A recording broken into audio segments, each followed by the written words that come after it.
I am Naomi, and I have stood inside occult chambers where poverty cycles were deliberately enforced. Like this video now, comment now, and share this message now, because silence keeps chains alive. You must watch this video until the very end, because what you don't hear will keep repeating in your bloodline. Do you feel the pressure tightening around your finances, even when you pray?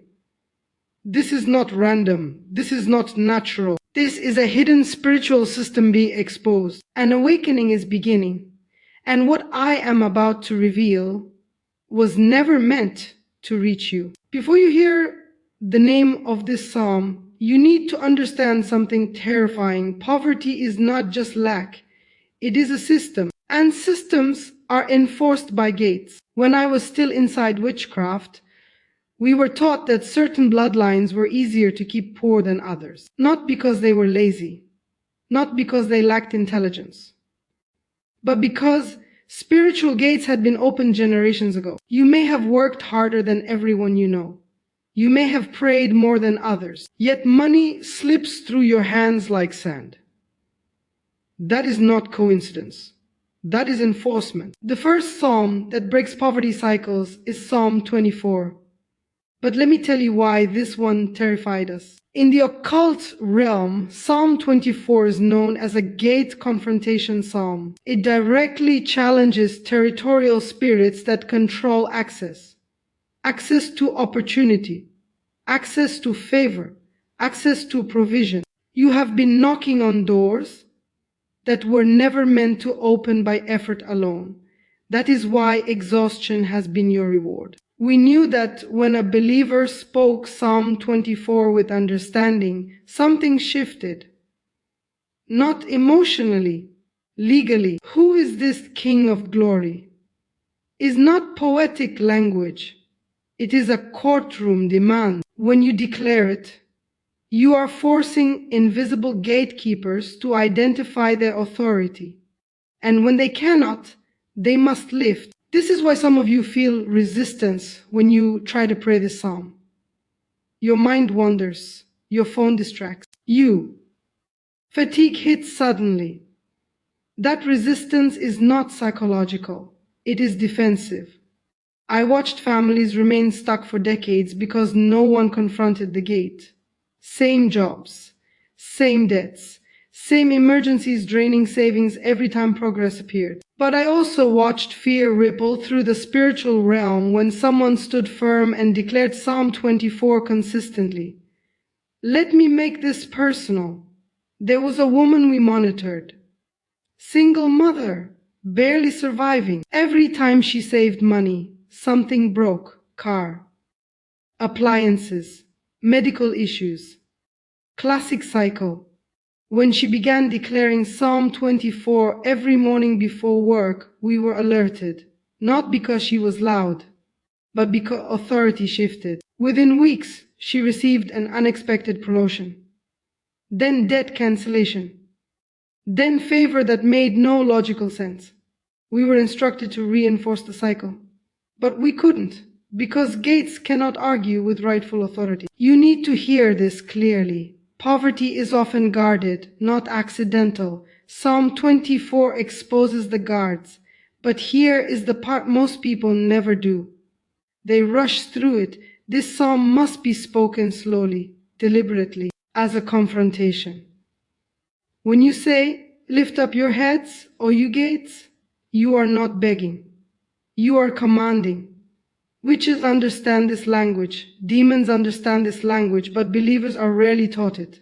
You have authority you are not using, and poverty feeds on your ignorance. This psalm does not work as a wish. It works as a declaration. Say it when fear tells you to stop. Say it when bills pile up. Say it when logic says it's useless. Because gates respond to authority, not circumstances. If your family has struggled financially for generations, this is not about you alone. You are standing in a bloodline battlefield. And Psalm 24 was designed for moments exactly like this. But listen carefully. Once a gate lifts, resistance increases temporarily. This is where many quit. Do not stop. The shaking is proof the system is collapsing. I am telling you this because I used to rely on believers giving up too soon. We counted on discouragement. We depended on distraction. Stay consistent. Declare it daily for 21 days. Not emotionally. Authoritatively. You are not asking heaven for permission. You are enforcing what was already granted. And this is only the first psalm. There is something almost no one tells you about poverty. It is often tied to covenants, not income. When I was deep in witchcraft, we studied families, not individuals. We tracked patterns. We mapped cycles. And the most powerful poverty cycles were never enforced by curses alone. They were enforced by agreements. Some were spoken, some were lived, some were inherited. You may not remember your grandparents' prayers, but the spiritual realm does. The second psalm that breaks poverty cycles is Psalm 37. This psalm was never treated lightly in the occult because it dismantles illegal covenants quietly, patiently, and permanently. Psalm 37 is dangerous because it works over time. And systems fear patience more than noise. You live in a world that demands instant results. The spiritual realm does not operate that way. Psalm 37 targets envy, comparison, haste, and fear. These are not emotions, they are entry points. Let me explain what we understood. When a family constantly compared itself to others, resentment formed. Resentment created permission. Permission allowed financial devourers to stay. Psalm 37 closes that door. Fret not yourself because of evildoers is not comfort. It is instruction. When you fret, you authorize interference. Many of you are doing everything right externally. Budgeting, working, planning. But internally, you are anxious, angry, comparing. That inner state keeps the cycle alive. We depended on that. There was a man whose business should have flourished. Right idea, right timing. But he constantly watched competitors. Every win they had burned him inside. We didn't need to attack him. His fretting did the work for us. When he started declaring Psalm 37 daily, something shifted. Not immediately. And that is why this psalm is misunderstood. The first change was internal. Peace replaced urgency. Trust replaced panic. From the outside, nothing looked different. But in the spiritual realm, a covenant was dissolving. Psalm 37 removes the right of wicked systems to prosper at your expense. It does not make you passive. It makes you untouchable. Trust in the Lord and do good is legal language. It reassigns provision. Delight yourself also in the Lord is not emotion. It is alignment. Alignment breaks contracts. You need to understand this clearly. Some poverty cycles are fed by impatience. You rush. You cut corners. You make decisions from fear. Psalm 37 slows you down intentionally. And in that slowing, traps are avoided. I watched believers escape financial ruin simply because they waited when pressure demanded haste. That waiting was not weakness, it was warfare. But here is the warning. When you begin declaring Psalm 37, frustration may rise. You will feel like nothing is happening. That feeling is a test. Witchcraft thrives on impatience. Faith dismantles it through endurance. This psalm does not shout, it outlasts. Declare it daily, especially when you feel overlooked, especially when others advance faster than you. You are not late. You are being preserved. Poverty cycles collapse when illegal prosperity elsewhere loses influence over your emotions. Psalm 37 breaks that influence. And once envy dies, provision breathes. But do not mix this psalm with comparison. It neutralizes itself. Read it slowly. Absorb it. Let it retrain your responses. This is how covenants end, not with noise, but with consistency. And you are only halfway through the exposure. There is a spirit assigned to poverty that almost no one confronts. Not because it is strong, but because it hides behind shame. In witchcraft, we called it the silent devourer. It does not attack loudly. It drains quietly. You don't notice it at first. Small losses, unexpected expenses, opportunities that almost happen. You blame timing. You blame people. You blame yourself. That is exactly what it wants. The third psalm that breaks poverty cycles is Psalm 112. This psalm was treated as a threat because it exposes and starves the devourer. Psalm 112 is not about money first. It is about position. Blessed is the man who fears the Lord is not religious language. It is alignment language. In the occult, fear determines hierarchy. What you fear controls you. Many believers fear lack more than they fear God, and fear creates permission. Psalm 112 reverses that order. When you declare it, you are publicly realigning authority in your life. This is why shame reacts violently when this psalm is spoken. Shame tells you not to speak about money, not to declare blessing, not to expect increase. Silence is how the devourer feeds. I watched families remain financially drained because they refused to speak blessing over themselves. They thought humility meant silence.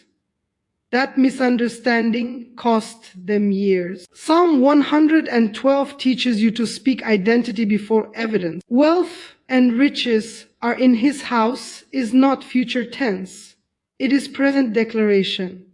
This is why the devourer panics, because once identity shifts, access ends. Let me tell you what we observed. There was a man who constantly undercut himself. He refused raises. He avoided opportunities. He felt unworthy. We didn't need to curse him. His silence did the work. When he began declaring Psalm 112 every morning, his posture changed. He negotiated differently. He valued his work. He stopped apologizing for existing. Provision followed confidence. Psalm 112 dismantles poverty by removing shame from your voice. But here is the critical warning. This psalm will expose where you secretly believe you deserve lack. That exposure can feel uncomfortable, even painful. But discomfort is not danger. It is detox. When you speak Psalm 112, you must do it aloud. Silently reading it weakens its impact. Sound matters. The spiritual realm responds to spoken authority. That is why witches chant. That is why demons react to words. Your voice was designed as a weapon. The devourer depends on you not knowing that. Psalm 112 also confronts fear of the future. His heart is steady. He will not be afraid. Fear of tomorrow keeps you from building today. This psalm stabilizes your inner world so your outer world can change. Do not rush this one. Speak it daily for at least 30 days, even when it feels uncomfortable, especially when it feels uncomfortable, because silence has been costing you more than you realize. And there is one final psalm.